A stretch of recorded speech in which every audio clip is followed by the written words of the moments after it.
آج ابھی تک یہ سوال ہر جگہ پوچھا جا رہا ہے کہ کرونا اللہ تعالیٰ کا عذاب ہے، سازش ہے یا یہ اتفاق ہے۔ کرونا یہ جو کچھ بھی ہے ایک بہت بری وبا ہے، بہت بڑا مرض ہے، جان لیوا مرض ہے، مہلک مرض ہے۔ اس سے اللہ تعالیٰ سے معافی ضرور مانگنی چاہیے، اللہ تعالیٰ سے گڑ گڑا کے اس عذاب سے نجات کی التجا ضرور کرنی چاہیے۔ سازش کے حوالے سے بات کریں تو عبداللہ حسین ہارون جو پاکستان کے امریکہ میں سفیر رہے اور وہ گورنر سندھ بھی شاید رہے ہیں، بڑی زبردست قسم کی سیاسی شخصیت ہیں، پاکستان کی بیوروکریسی میں بھی ان کا بڑا نام رہا ہے۔ وہ کہتے ہیں کہ یہ ایک سازش تھی جو امریکہ میں کی گئی، برطانیہ سے مل کے کی گئی، اور ڈانڈے اس کے وہ اسرائیل تک بھی جا کے ملا دیتے ہیں۔ وہ کہتے ہیں اسرائیل نے کہا ہے کہ ان کے پاس اس کی میڈیسن ہے، دوا ہے، وہ صرف ان ملکوں کو دیں گے جن ملکوں نے اسرائیل کو تسلیم کیا ہے۔ تو وہ کتنے ملک ہوں گے؟ 2 نہیں، 4 نہیں، 10 سے زیادہ یہ ملک نہیں ہے، 15 ہوں گے زیادہ سے زیادہ۔ عرب ممالک کی اکثریت بھی اسرائیل کو تسلیم کر چکی ہے، تو کتنے ملکوں کو وہ نہیں دیں گے؟ باقی ملکوں کو تو دے دے اسرائیل، اور خود اپنے جو ان کے مریض ہیں ان کی تعداد بھی کافی ہے، وہ بھی وہاں پہ بھی لوگ مر رہے ہیں، نئے کیسز بھی سامنے آ رہے ہیں، ان کو تو فوری طور پہ دے دینی چاہیے تھی۔ پوری دنیا میں اگر کوئی ملک کرونا فری ہو سکتا تھا تو اس چیز کو اگر مان لیا جائے کہ اسرائیل نے اس کی ویکسین بنا لی ہے، تو پھر اسرائیل واحد ملک ہونا چاہیے تھا جو اب تک کرونا فری ہو چکا ہوتا، لیکن ایسا نہیں ہے۔ دوسرا پھر یہ بھی کہا جاتا ہے امریکہ اس میں ملوث ہے، تو امریکہ خود برے طریقے سے اس میں پھنسا ہوا ہے، برے طریقے سے امریکہ میں کیسز سامنے آ رہے ہیں۔ سب سے زیادہ ہلاکتیں سپر پاور، جو دنیا کی سب سے بڑی طاقت ہے، واحد سپر پاور ہے، سب سے زیادہ ہلاکتیں اسی سے ہو رہی ہیں، ہو چکی ہیں، ہو رہی ہیں، اور مریض بھی امریکہ ہی کے سب سے زیادہ سامنے آ رہے ہیں۔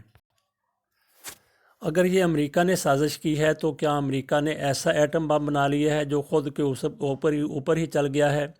اتنی سینس تو اسے ہونی چاہیے تھی کہ وہ جس طریقے سے اس بیماری کو پھیلا رہا ہے، یہ کرونا وائرس بنا رہا ہے، خود اس سے محفوظ رہتا، باقی وہ دنیا میں جو کچھ کرنا چاہتا تھا وہ کر لیتا۔ تو یہ دونوں چیزیں غلط ثابت ہو گئیں کہ اسرائیل کے پاس یہ میڈیسن نہیں ہے، ویکسین نہیں ہے، اور امریکہ نے یہ سازش نہیں کی، اگر کی ہے تو پھر انتہائی بودے طریقے سے کی ہے۔ جہاں تک عذاب الہی کی بات ہے تو اللہ تعالیٰ نبی کریم صلی اللہ علیہ وآلہ وسلم کی امت کے اوپر جس طرح سے پرانی امتوں کے اوپر، پرانی قوموں کے اوپر عذاب آتا رہا، یہ ارشاد باری تعالیٰ ہے، یا نبی اکرم صلی اللہ علیہ وآلہ وسلم کی امت کے اوپر یہ ایک اللہ تعالیٰ کی رحمت ہے کہ کہا گیا کہ اس امت کے اوپر اس طرح کا عذاب نہیں آئے گا جس طرح پہلی امتوں کے اوپر آتا رہا۔ اگر ہم اس کو عذاب کہہ بھی لیں تو اس اللہ تعالیٰ سے ضرور معافی مانگنی چاہیے، لیکن جس طریقے سے اس نے پوری دنیا کو اپنی لپیٹ میں لے لیا ہے، تو کیا پوری دنیا سے ایسی کوئی خطا ہو گئی ہے کہ جس کا عذاب پوری دنیا کے اوپر آ گیا ہے؟ اور ہم مسلمان تو توبہ طائب ہو رہے ہیں، تو باقی دنیا کب توبہ طائب ہوگی؟ کب وہ توبہ کرے گی؟ کب وہ نجات کے لیے اللہ کے سامنے سر بسجود ہو جائے گی؟ بہت سے لوگ کہتے ہیں کہ یہ اللہ تعالیٰ کی طرف سے عذاب نہیں ہے، محض اتفاق ہے، نہ کسی نے سازش کی ہے، یہ محض اتفاق ہے، اتفاقیہ طور پہ یہ چین سے وائرس اٹھا ہے، اس نے پوری دنیا کو اپنی لپیٹ میں لے لیا۔ اگر یہ سازش ہوتی تو ساری دنیا میں یہ نہ پھیل جاتا، ان ملکوں میں نہ جاتا جنہوں نے اس کی پوری احتیاط کی تھی، پوری کیئر کی ہے، اس سے بچنے کی کوشش کی ہے۔ تو اس حوالے سے یہ بھی سامنے ثبوت آ چکے ہیں کہ کئی ملکوں میں، پاکستان میں بھی یہ کہا گیا ہے کہ